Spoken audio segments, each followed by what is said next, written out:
algebra students, Mr. Lawrence here with your next flipped lesson. Who else would it be, right, Zach Miller? All right, today we're going to learn about dividing variables with exponents. Last night we were doing multiplying with exponents, and remember we saw things like this, where we had like 3x to the fourth times, I don't know, 5x to the fifth.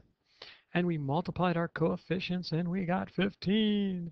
And then we said, hey, we got x to the fourth, x to the fifth. The shortcut was to just add the exponents. But remember why? There's 4x's being multiplied. There's 5 more x's being multiplied. So altogether, there must be 9x's being multiplied. And that was pretty simple stuff. Now, today's lesson is just as simple, except I don't like division symbols. You guys know that. Actually, it's not that I don't like them. It's that fractions makes math so much easier. I'm going to rewrite this problem as 12x to the sixth over 4x to the fourth. You'll almost always see me write it this way. It's not that I can't do it the other way, it's that this way just makes so much more sense. All right, now the first thing I'm going to do is I'm going to simplify my 12 fourths. Won't that become 3 over 1 if I simplify that, right? You get a 3, you get a 1. Now this 1 may be unnecessary. I don't know yet. I'm going to leave it there. Now, when I have x to the sixth over x to the fourth, doesn't x to the sixth mean x, x, x, and x, and x, and x, all being multiplied together, right? Now, x to the fourth is this, okay? And so, watch this. This is pretty nifty stuff here. If I have x divided by x, don't they cancel out and turn to 1? And then, oh, I know what I should do. I should say, not I should say zip, zip, right, Mr. Barabash? Okay, and then I should cancel those x's, right? And cancel those x's. Now, there's no other x's being divided, so nothing will cancel. So my numerator is going to end up being 3 times x over 1. And of course, a simpler version of that, x times x is x squared. Just ask Alexis Sarris from last year. She'll sing you a song about it. And multiply by 3. So I'm going to have 3x squared. If you're wondering why x times x is x squared, well, remember, there's 1's here for exponents. Or you could ask yourself, is 5 times 5, does that equal 5? No, of course not. It could equal 5 squared, but not 5. All right, so my answer for this one, oops, my eraser is not working. The button must be broke. Do it that way. And so my answer for this one is 3x squared. Now, check this out. I'm going to do problem number 1 here. I'm going to write 25 x to the 6th, y to the 4th, over 5x and y squared.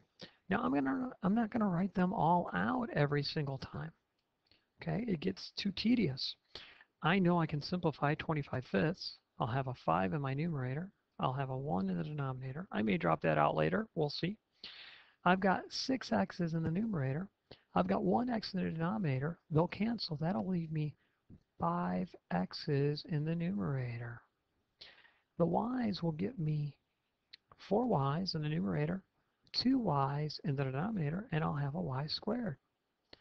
And then I shall have 5x to the 5th y squared. There you go. Pretty simple stuff. Now, I don't know if you noticed something yet, but remember that when we had like a, x squared times x cubed, we added the exponents and we got x to the 5th, right?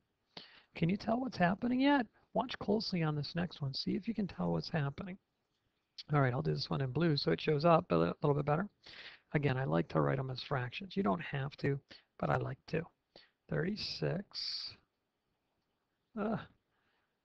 36 x to the 4th y z to the 8th, and that'll be over 12 x cubed y z. All right, going to simplify this and turn it into 3. x to the fourth over x cubed is going to be a plain old x. The y's are going to cancel, and then I should have a z to the seventh. Did you see it? Did you see it? Did you see it? Check this out. Maybe you caught on, maybe you didn't. I will draw attention to it now. Do you notice up here on this first one, this first example, I had 12, or x to the sixth, and I had x to the fourth. And look at my answer. It had x squared. Yeah, look at that. On number one, when I had x to the sixth, I have x to the first. And look at this, I got an x to the fifth, didn't I? Here I have an y to the fourth, a y squared, and a y squared. Yeah. Can you tell what's going on? I have 4, I have a 3, I have x to the first. The y's canceled. Z to the eighth, z to the fifth. Ooh, I have a mistake there. Danger, Will Robinson. Sorry about that. I do apologize. Where's my eraser? I can't find it. Eraser. Okay, that z to the seventh. This doesn't look right. Oh, I see the mistake. The mistake was I should have had z to the fifth down here in the denominator right there. I wrote it down wrong, and that'll get me a z cubed, right? Z cubed. All right, so when I have an 8 and a 5, I ended up with a 3, didn't I? And my simplified answer is that. What rule can you make? Well, when the bases are the same, what is going on? My smartboard is possessed, or my computer. Hold on a second. Let me. That's pretty crazy. I didn't intend for that to happen. There we go. So when the bases are the same, there it is. There's the I was telling you about. Same in division. It'd be wonderful I knew how to spell. In division, you subtract the exponents. Yeah, you subtract the exponents. When the bases are the same in division, you subtract the exponents. Remember, when the bases were the same in multiplication, you added the exponents. So let's come down here and see if we can't do this next problem a little bit quicker. Well, let's see here. Where does my airliner? Get on there, buddy. Hello. There we go. Okay, let's get a nice little pen going on here. And I've got 40 divided by 10. I get 4. This might confuse you. X to the fourth divided by x to the fourth. You might go x to the 0.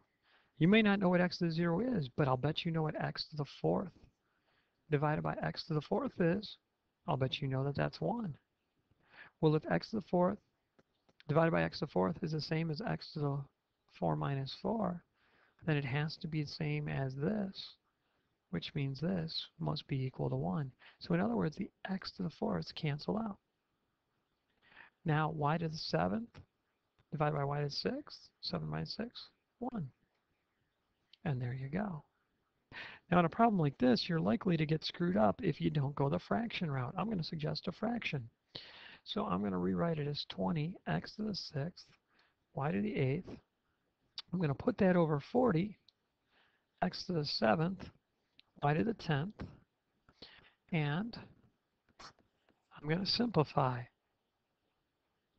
20 over 40 is going to be the same as 1/2 x to the 6th over x to the 7th.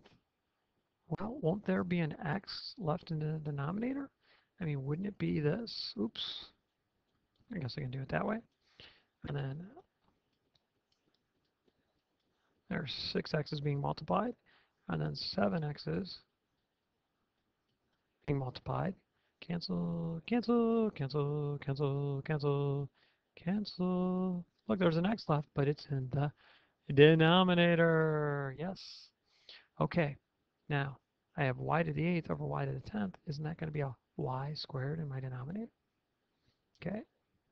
All right. Now, don't get too bent out of shape out of this. What I want you to retain from this is that when you divide like bases, you subtract the denominators.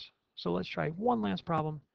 Let's go with 50 x to the 8th, y squared, and we're going to divide it by 5, x to the 4th, y to the 1st.